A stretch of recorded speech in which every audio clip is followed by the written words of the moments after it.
క్షేత్రస్థాయిలో పార్టీ స్థితిగతులపై ఆరా తీస్తోంది కాంగ్రెస్. గాంధీభవన్లో పార్టీ నేతలతో సమావేశమయ్యారు ఏఐసీసీ కార్యదర్శులు. ప్రభుత్వ పనితీరు, పథకాల అమలు సహా పలు అంశాలపై చర్చించారు. ఎమ్మెల్సీ ఎన్నికల ఫలితాలపై ప్రతిపక్షాల ఆరోపణలు ఖండించారు నేతలు. బీజేపీ బీఆర్ఎస్ల చీకటి ఒప్పందంతోనే బీజేపీ గెలుపన్నారు ఎంపీ మల్లు రవి. బీజేపీని కాంగ్రెస్ భూస్థాపితం చేయడం ఖాయమన్నారు అద్దంకి దయాకర్. పట్టభద్రుల నిర్ణయాన్ని శిరసా వహిస్తానని తెలిపారు కరీంనగర్ గ్రాడ్యుయేట్ ఎమ్మెల్సీ అభ్యర్థి Narender Reddy.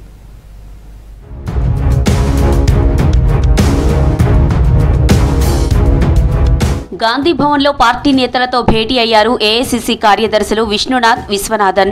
Warangal west MLA Nayani Rajender Reddy, Khanapur MLA వెడ్మబొజ్జు, Achampet MLA వంశీకృష్ణతో పాటు ఇతర నేతలు మీటింగ్కు వచ్చారు. నియోజకవర్గాల్లో పార్టీ పరిస్థితులపై వివరాలు సేకరించారు. ప్రభుత్వ పనితీరు, పథకాల అమలుపై చర్చించారు. పాత కొత్త నేతల మధ్య సమన్వయంపై ఆరా తీశారు. పార్టీ పరంగా బాధ్యతలు ఇస్తే చూసేందుకు సిద్ధంగా ఉన్నారా? మీకేమైనా ఆప్షన్స్ ఉన్నాయా? ఇదైతే చేయగలమనే ఐడియా ఏమైనా ఉందా అనే అంశాలపై అడిగి తెలుసుకున్నారు. నేతలిచ్చిన వివరాలతో రిపోర్టు తయారు చేసి రాష్ట్ర వ్యవహారాల ఇన్ఛార్జి మీనాక్షి నటరాజన్కు అందిస్తామన్నారు ఏఐసీసీ కార్యదర్శులు విష్ణునాథ్, విశ్వనాథన్.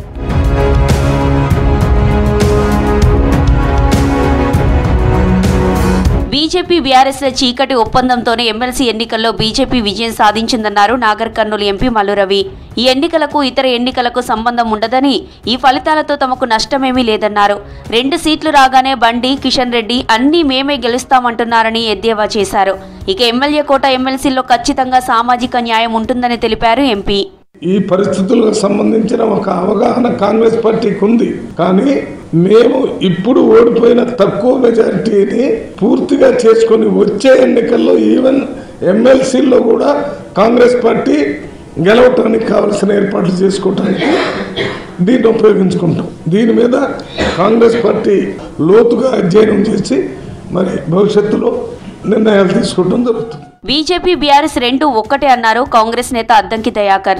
3 ఎమ్మెల్సీ ఎన్నికల్లో బీఆర్ఎస్ ఉనికి లేకపోవడానికి బీజేపీ మనుగడకు ముడిపడి ఉందన్నారు. ఉప ఎన్నికలు వస్తే సత్తా చూపిస్తామన్న బీఆర్ఎస్ ఎమ్మెల్సీ ఎన్నికల్లో ఎందుకు పోటీ చేయలేదని ప్రశ్నించారు. ఐడియాలజికల్ వార్లో రాష్ట్రంలో, దేశంలో బీజేపీని కాంగ్రెస్ భూస్థాపితం చేయడం ఖాయమన్నారు అద్దంకి. ఉప ఎన్నికలు వస్తే మా సత్తా చూపిస్తామన్న బీఆర్ఎస్ ఈరోజు ఎమ్మెల్సీ ఎన్నికల్లో ఏ ఒక్క సీట్లో పోటీ చేయకపోవడం అనేదే మీరు వాళ్ళిద్దరి రాజకీయ రహస్య ఒప్పందానికి సూచిగా చూడాల్సిన అవసరం ఉంది. ఈరోజు ఉత్తర తెలంగాణలోనే బలంగా ఉన్న బీఆర్ఎస్ పార్టీ ఎందుకు గ్రాడ్యుయేట్ ఎమ్మెల్సీలో పోటీ చేయలేదు, టీచర్స్ ఎమ్మెల్సీలో ఎందుకు చేయలేదనే అంశం గతం నుంచి మేము చెప్తూనే ఉన్నాం. అది బీజేపీకి ఫేవర్ చేయడానికి, ఎంతకైనా తెగించడానికైనా సిద్ధపడి పోరాటమేమో కాంగ్రెస్ మీద, ఓట్లేమో బీజేపీకి వేయించే పనిలో ఉంది. కరీంనగర్ పట్టభద్రుల నిర్ణయాన్ని తాను శిరసా వహిస్తానన్నారు కాంగ్రెస్ అభ్యర్థి నరేందర్ రెడ్డి. సోషల్ మీడియాలో కొంతమంది తనపై తప్పుడు ప్రచారం చేశారని ఆగ్రహం వ్యక్తం చేశారు. కాంగ్రెస్ పార్టీలో కొన్ని లోపాలున్నాయని, వాటిని సీఎం రేవంత్ రెడ్డి దృష్టికి తీసుకెళ్తానని చెప్పారు నరేందర్ రెడ్డి. మరి పట్టభద్రుల యొక్క వాళ్ళ నిర్ణయానికి నేను శిరసా వహిస్తాను. ముఖ్యంగా కరీంనగర్ కాంగ్రెస్ పార్టీని అయితే బాగా బలోపేతం చేయాల్సిన అవసరం ఉంది. కింది స్థాయి శ్రేణులకు ఇక్కడ ఒక లీడర్ అవసరం అనేది ఉన్నది. ఎందుకంటే చూస్తున్నాను కదా, ఇక్కడ ఆల్మోస్ట్ 3 రోజులు కౌంటింగ్ ప్రారంభమైనప్పుడు కూడా మరి ఇక్కడ కాంగ్రెస్ శ్రేణుల హడావిడి అక్కడ కనపడలేదు. అంటే అక్కడ ఒక లీడర్ అవసరం ఉంది కరీంనగర్లో. సో ఖచ్చితంగా ఈ కరీంనగర్ కాంగ్రెస్ని పటిష్టం చేయడానికి నేను అహోరాత్రులు పనిచేస్తాను. ఎమ్మెల్యే కోట ఎమ్మెల్సీపై తనకు ఎలాంటి ఆశలు లేవని చెప్పారు కాంగ్రెస్ సీనియర్ నేత జగ్గారెడ్డి. తనకు ఆల్రెడీ పార్టీ ఎమ్మెల్యే టికెట్ ఇచ్చిందని, కానీ పరిస్థితులు అనుకూలించక ఓడిపోయానని చెప్పారు. ఎమ్మెల్సీ కావాలని పదే అడిగే గుణం తనది కాదన్నారు. ఈ విషయంలో మీడియా ఊహాగానాలు రాయొద్దని కోరారు.